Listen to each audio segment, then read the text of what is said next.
China সেখানে donate করার জন্য প্রস্তুত আছে, তবে তাদের লোনটা একটু হার্ড মনে হয়। এই জন্য চায়না সহ আরও আদার্স কান্ট্রি যারা এখানে ডোনেট করতে চায় তাদের জন্য ইআরডি এটা পরিকল্পনা আছে, ইআরডি খুঁজতেছে।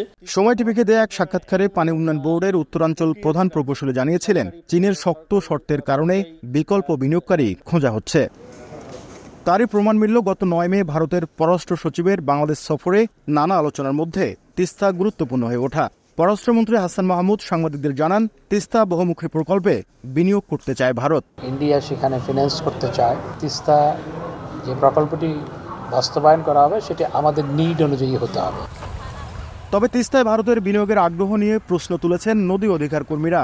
তাদের মতে ভারতের একতরফা পানি প্রত্যাহারের ফলেই মরতে বসেছে উত্তরের জীবন তিস্তা। হুমকিতে পড়েছে কৃষি, অর্থনীতি, জীববৈচিত্র্য ও বিশাল জনগোষ্ঠীর জীবন ও জীবিকা। তারা মনে করেন, তিস্তা বহুমুখী প্রকল্পে বিনিয়োগের আগে ভারতের উচিত ন্যায্য হিস্সা অনুযায়ী তিস্তার পানি ছেড়ে দেয়া।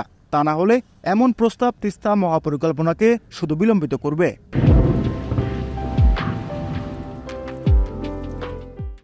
যে নদীকে ভারত মেরে ফেলেছে সেখানে অর্থায়ন করে কি করবে তারা?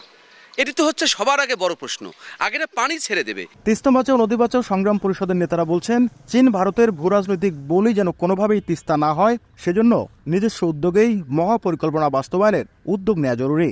পদ্মা সেতুর মতো নিজস্ব অর্থায়ন এটা করতে হবে এবং এখানে কোনো ভূ রাজনীতির কোনো খেলাধুলা আমরা মানি না এবং আমরা চাই না। আমরা চাই এর বাস্তবায়ন। 2022 সালে চীনের একটি প্রতিনিধি দল তিস্তা পরিদর্শনে আসেন এবং তিস্তা মহাপরিকল্পনা বাস্তবায়নে বিনিয়োগের আগ্রহের কথা জানান।